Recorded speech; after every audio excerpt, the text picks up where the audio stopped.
இன்றைய தினம் 3 புதிய தகவல்களுடன் உங்களை சந்திப்பதில் மிக்க மகிழ்ச்சி. நாங்கள் இன்றைய பார்க்க போகிற முதலாவது தகவலை பார்த்தீங்கன்னு சொன்னால், இலங்கையில் வேலை வாய்ப்புக்கான வசதி உருவாக்கியிருக்கு. இலங்கையை பொறுத்த வரைக்கும் பார்த்தீங்கன்னு சொன்னால், இலங்கையில் இப்போ அரசாங்கத்துக்குள்ளே நீங்கள் கவர்மெண்ட் ஜாப் எதிர்பார்த்திருக்கிற பட்டதாரிகளாக இருக்கலாம், அல்லது பார்த்தீங்கன்னு சொன்னால் நீங்கள் அரசு துறைக்குள்ளே ஜாயின்ட் ஆகணும்னு எதிர்பார்த்திருப்பீர்களா இருந்தால் உங்களுக்கான ஒரு நல்ல ஒரு அதிக வாய்ப்பு ஒன்று கிடைச்சிருக்குது. இந்த வாய்ப்பு பார்த்தீங்கன்னு சொன்னால் மிக மிக முக்கியமாக 7456 வெற்றிடங்கள் வேலைவாய்ப்புகளுக்கான ஆட்சேப்புகள் இடம்பெற போகுதுன்னு சொல்லி அறிவிக்கப்பட்டிருக்கு. இதுல மிக முக்கியமாக பார்த்தீங்கன்னா இலங்கையுடைய அமைச்சுக்களுக்கு உள்ளாக இந்த வேலைவாய்ப்புகள் கிடைக்கிறதுக்கான வாய்ப்புகள் இருக்குது. இதில் மிக முக்கியமாக பார்த்தீங்கன்னு சொன்னால் தொழில்நுட்பத்துறையாக இருக்கலாம், அதை தொடர்பாடத்துறையாக இருக்கலாம், பாதுகாப்புத்துறை, இது விமான போக்குவரத்து துறைகள், இதோட பல்வேறுபட்ட அரச நிறுவனங்களுக்குள்ள 7456 பேருக்கான ஆட்சேப்பு இடம்பெற போது அறிவிக்கப்பட்டிருக்குது.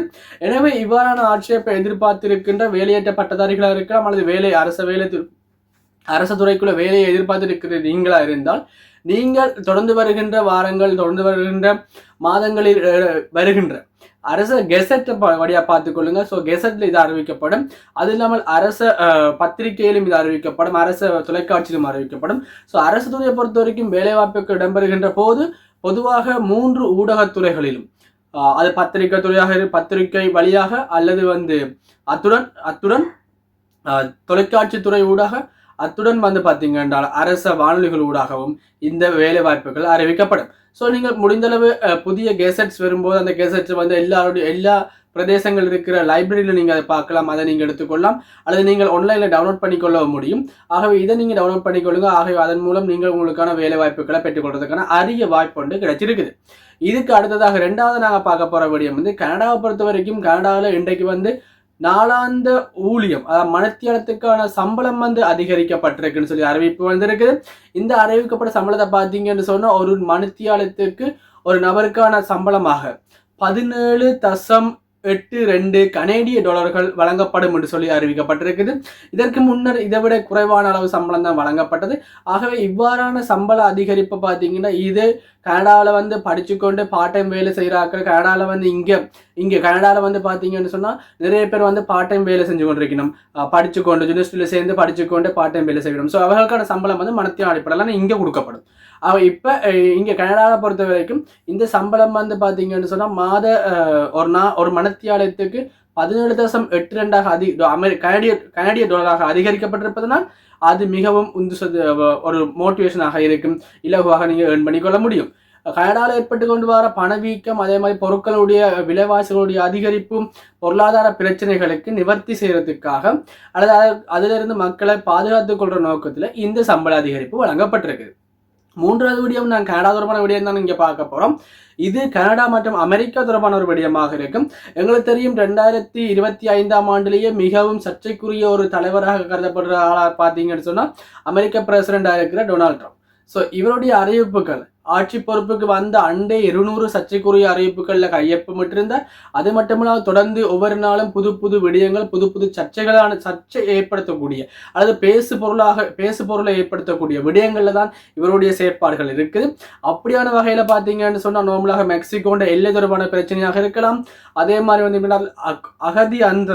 அகதி அந்தஸ்து கேட்டிருக்கிற சட்டவிரோத குடியேற்றவாசிகளை அவர்களுடைய நாடுகளுக்கு நாடு கடத்துகிற நடவடிக்கையாக இருக்கலாம். உங்களுக்கு தெரியும், போன வீக் லாஸ்ட் வீக்ல பாத்தீங்கன்னு சொன்னா இந்தியாவில் இருக்கிற பிரஜைகளை நாடு கடத்தி இருந்துச்சு.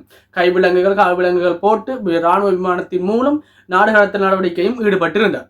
இது மட்டும் இல்லாமல் காசால பாத்தீங்கன்னு சொன்னா காசா நிலப்பரப்பை அமெரிக்கா தன்னுடைய கட்டுப்பாட்டில் கொண்டு வரப்போது இந்த அறிவிப்பு இடம்பெற்றிருக்குது. இது தொடர்பாக ஹமாஸ் அமைப்பும் அதற்கான எதிர்ப்புகள் எல்லாம் வெளியிட்டிருக்கணும். இது ஒரு பக்கம் இருக்கு. இன்றைக்கு வெளியிடப்படுற புதிய ஒரு அறிவிப்பு தான் இதை பார்த்தீங்கன்னு சொன்னா கனடாவை அமெரிக்காவினுடைய 51வது பிராந்தியமாக, 51வது மாநிலமாக அறிவிக்கப்பட வேண்டும்.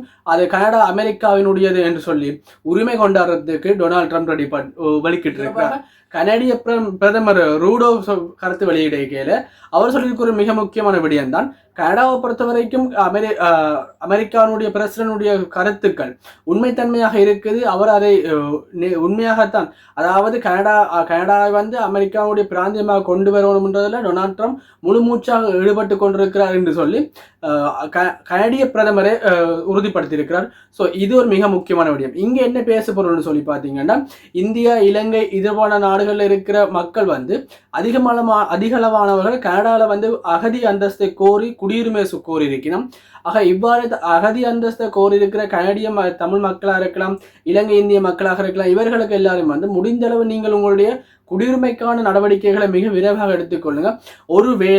ஒருவேளை சம்டைம்ஸ் இந்த கனடா வந்து அமெரிக்காவுடைய தன்னுடைய அந்த கன்செப்டுக்கு ஏற்ற மாதிரி மாற்றப்படுகின்ற சந்தர்ப்பத்தில் சட்டவிரோதமாக குடியேறியவர்களும் வந்து கனடாவிலிருந்து நாடு கடத்துவதற்கான சந்தர்ப்பமும் ஏற்படலாம்.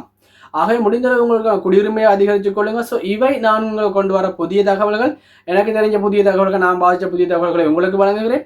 இது உங்களுக்கு பிடிச்சிருந்தீங்கன்னா நீங்கள் சசி எஸ்எல் பிளாக்கை வந்து சப்ஸ்கிரைப் பண்ணிக்கொள்ளுங்க. ஸோ நீங்கள் சப்ஸ்கிரைப் பண்ணிக்கொள்ளும் இவ்வாறான பல்வேறுபட்ட புதிய தகவல்களை நீங்கள் அறிந்து கொள்ளக்கூடியதாக இருக்கும். ஸோ சசி எஸ்எல் பிளாக்கை சப்ஸ்கிரைப் பண்ணிக்கொள்ளுங்க. அதன் மூலம் புதிய தகவல்களை எதிர்பார்த்திருங்கள். நன்றி.